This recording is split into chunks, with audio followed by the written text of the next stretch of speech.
দিকে দিকে পুলিশ, একসঙ্গে একাধিক জায়গায় অভিযান, লক্ষ্য দুর্নীতির গভীরে যাওয়া, খুঁজে বের করা কালপ্রিটদের। জন্ম থেকে মৃত্যু, শংসাপত্রে ব্যাপক জালিয়াতি, সার্টিফিকেট ইস্যুতে অস্বাভাবিক বৃদ্ধি, এসআইআর চলাকালীন কি বার্থ সার্টিফিকেট ইস্যুতে ব্যাপক অনিয়ম হয়েছে? এইসব প্রশ্নের উত্তর খুঁজতে কলকাতা থেকে একাধিক জেলায় তল্লাশি অভিযান চালালো police.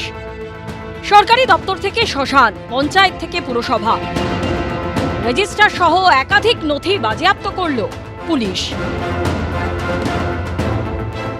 Birth certificate is very very important for all the documents. Election পরে অনেক কমপ্লেন পেলাম কি এখানে যেটা আছে অনেক ফলস সার্টিফিকেট ইস্যু হয়েছে ডিউরিং দ্য এসআইআর। এসআইআর আজকে চলছে 11টার সময় থেকে।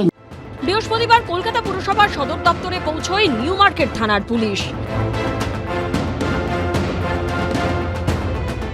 আমরা রয়েছি কলকাতা পুরসভার হেডকোয়ার্টারে এবং সেখানে রুম নাম্বার 17-এ রয়েছে আমার সহকর্মী প্রীতম। যে দৃশ্য দেখাচ্ছে দেখতে পাচ্ছ যে এখানে পুলিশের পক্ষ থেকে তারা এই যে তথ্যানুসন্ধান করছেন 17, 18, 20 এই তিনটে রুমে পরপর পুলিশের আধিকারিকরা বিভিন্ন তথ্য খতিয়ে দেখছেন, কাগজপত্র ঘেটে দেখছেন।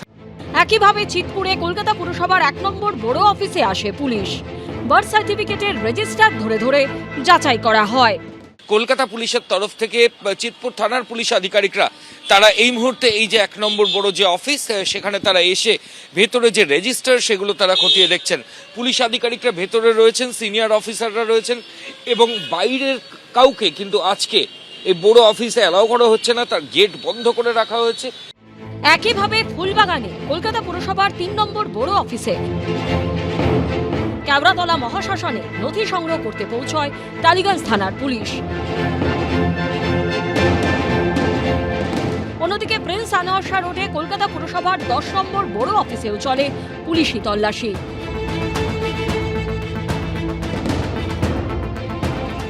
কলকাতার পাশাপাশি একাধিক জেলাতেও চলে তল্লাশি অভিযান। কোচবিহার থেকে বীরভূম, বাঁকুড়া, পূর্ব বর্ধমান থেকে পশ্চিম বর্ধমান, উত্তর 24 পরগনা থেকে মালদা, দক্ষিণ 24 পরগনা থেকে হুগলি, পশ্চিম মেদিনীপুর থেকে হাওড়া, অর্থাৎ দক্ষিণবঙ্গ থেকে উত্তরবঙ্গ নানা পুরসভায় পৌঁছয় পুলিশ। তন্ন তন্ন করে খতিয়ে দেখা হয় নথি।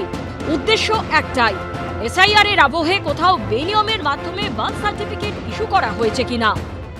কাটোয়া পুরসভাতে কাটোয়া থানার পুলিশ এসে পৌঁছেছে। এখানে যে সার্টিফিকেট গুলো আমরা দেখতে পাচ্ছি সেই সার্টিফিকেট গুলো একেবারে পরপর সাজানো রয়েছে, যেটা জানা যাচ্ছে যে 1990 পর্যন্ত ম্যানুয়াল যে সমস্ত সার্টিফিকেট রেকর্ড রয়েছে জন্ম এবং মৃত্যুর, তা কিন্তু পুলিশ এখান থেকে সিজ করে নিয়ে যাবে। লাস্ট 15 বছর আগের সরকার জন্ম মৃত্যুর সার্টিফিকেট নিয়ে অনেক দুর্নীতি হয়েছে ভোট ব্যাংকের জন্য। যারা অযোগ্য তাদেরকে সেই মতো সার্টিফিকেট দিয়ে দেওয়া হয়েছে। বহু আগে থেকে এসব শুনেছি আমরা, এটা বাম জমানা থেকে এই ধরনের অভিযোগ হয়ে আসছে। আইনের পথে চলবে, রাজ্য সরকার ব্যবস্থা নেবেন, কে বারণ করেছে?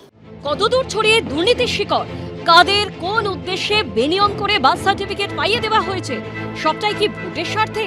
বেরোবে উত্তর। পুলিশি তদন্ত সঠিক পথে এগোবে, উত্তর দেবে সময়ই। সুমন ঘরায়, ময়ূর ঠাকুর চক্রবর্তী ও রানা দাসের রিপোর্ট, এবিপি আনন্দ। এবিপি আনন্দ, এগিয়ে থাকে, এগিয়ে রাখে।